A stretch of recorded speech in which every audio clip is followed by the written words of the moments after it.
안녕하세요. 네, 아마 여러분도 저처럼 두 가지 이유에서 창고를 기다리셨을 것 같네요. 하나는 우리나라의 대표적인 미남 배우인 장동건 씨와 현빈 씨가 만났다는 거고, 다른 하나는 조선시대를 배경으로 한 좀비 영화라는 겁니다. 정확히 말하면 좀비보다는 나는 전설이다에 나온 애들이랑 비슷하지만 뭐 그건 중요한 게 아니고, 이 대목에서 퍼뜩 떠오르신 게 있지 않을까 합니다. 바로 얼마 전에 개봉해 큰 빛을 보지 못한 물개입니다. 조선시대가 배경인데다가 B급 영화에서 큰 몫을 차지하는 캐릭터인 모종의 괴물과 좀비가 등장한다는 것에서 두 영화가 자연스레 겹쳐집니다. 우연의 일치인지 모르겠지만 개봉 시기도 엇비슷한 바람에 절로 비교할 수밖에 없거니와 이야기의 기본적인 틀에서마저 똑같습니다.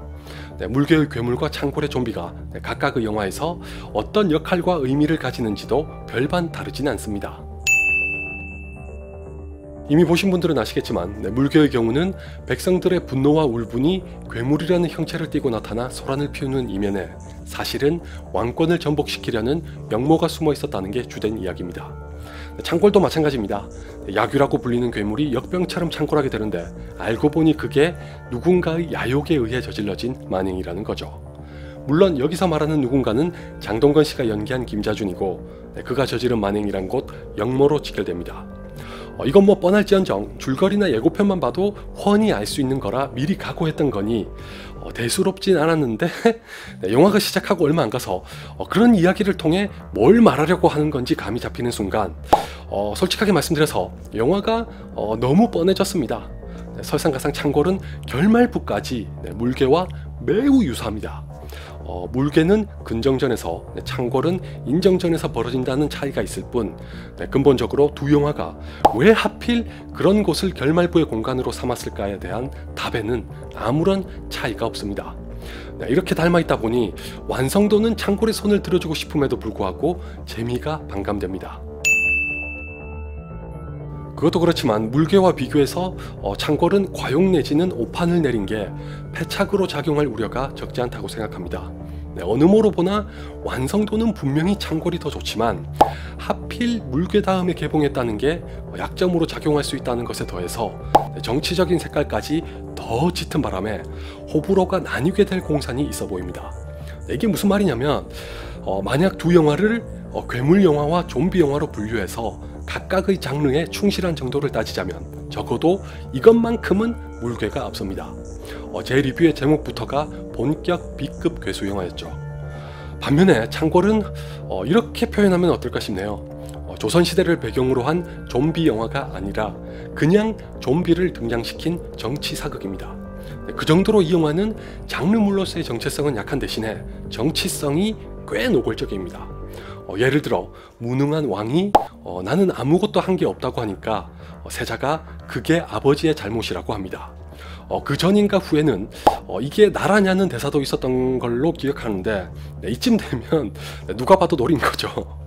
심지어 결말은 물개보다 훨씬 더 노골적이라서 10중 8구 이쪽에 계신 분들로부터 또 한 번 불만이 대거 쏟아질 겁니다. 어떤 멘트가 나올지까지 정확하게 예상할 수 있으나 굳이 입 밖으로 내뱉진 않겠습니다. 다만 절대 이쪽은 아닌 제가 봐도 너무 직접적이라서 오글거릴 정도였다는 것까지만 말씀드릴게요. 오해하실 수 있는데 영화가 정치를 논하는 건 전혀 잘못된 게 아닙니다. 개인적으로는 법이 합당하게 제한하지 않는 이상 누구라도 정치에 대해 자유롭게 말할 수 있어야 한다고 생각합니다. 오히려 그 입을 막으려고 하는 자들을 경계해야 한다고 지금 이렇게 말하면서도 창골에 대해 문제 삼는 건 어쨌든 이건 영화니 영화로서의 기본적인 기능과 완성도를 기하는 게 우선되어야 하기 때문입니다. 그렇지 않으면 다른 목적을 위한 도구로 사용했거나 흥행을 위해 수작을 부렸다는 의심을 살 충분한 근거가 됩니다.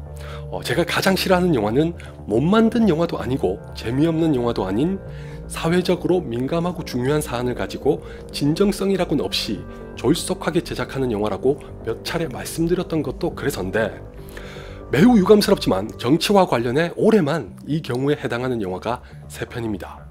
골든 슬럼버, 일랑, 그리고 창골. 셋 중에서도 가장 심한 창궐의 경우는 무릇 영화라면 이야기를 통해 메시지를 전달해야 하지만 결과까지 갈 것도 없이 이미 과정에서부터 메시지가 이야기를 잡아먹습니다.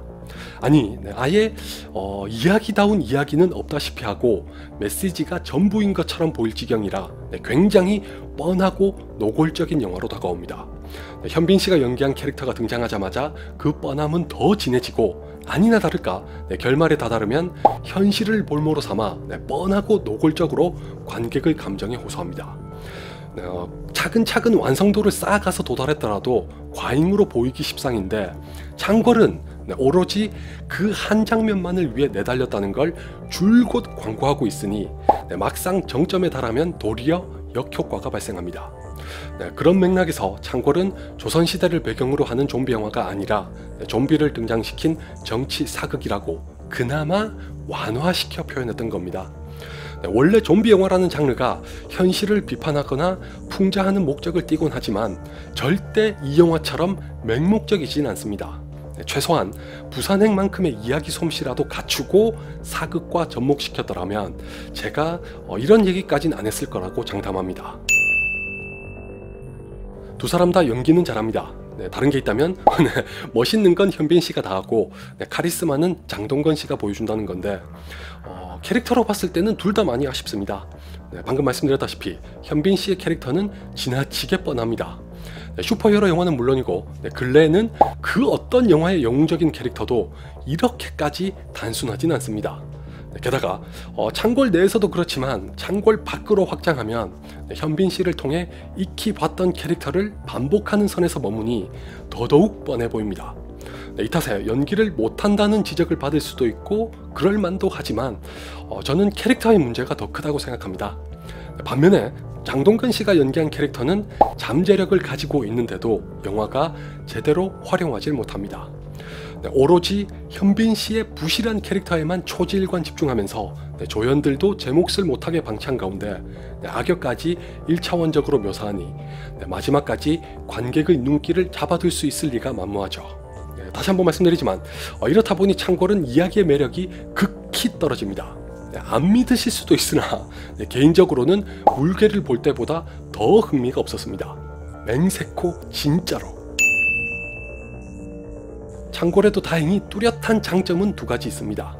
하나는 액션인데 도검술이 정말 멋집니다. 저도 모르게 서극 감독의 영화 중에서 가장 좋아하는 서극의 칼이라는 영화가 떠오를 정도로 인상적이었습니다. 현빈 씨의 캐릭터가 유일하게 돋보이던 것도 이 대목인데 청나라에서 자라다가 조선으로 돌아왔다는 설정 때문에 다른 캐릭터들과는 다릅니다.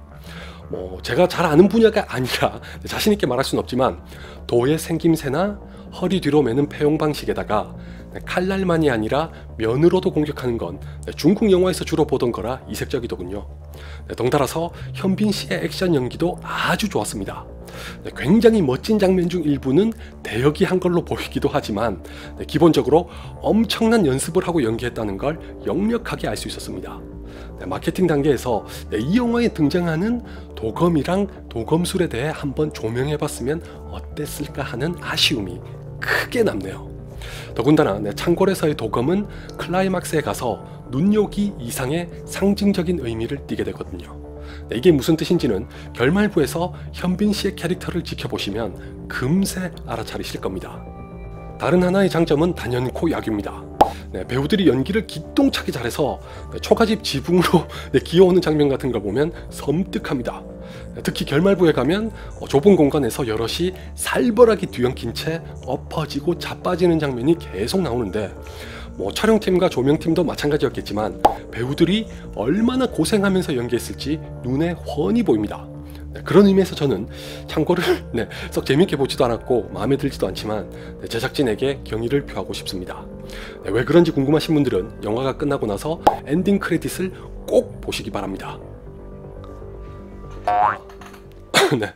참고로 제가 앞에서 얘기한 서극의 칼은 네이버에서 다운로드 받으실 수 있습니다. 심지어 FHD입니다. 20년도 더 전에 나온 영화라 없을 줄 알았다가 반색하고 다운로드 받으려는데 자그마치 6,500원이길래 신작도 아니고 뭐 이리 비싼가 했더니 FHD까지 지원하네요. 네, 여전히 좀 비싼 감은 있지만 무협 영화를 좋아하시거나 관심 있으신 분들에게는 적극적으로 추천합니다.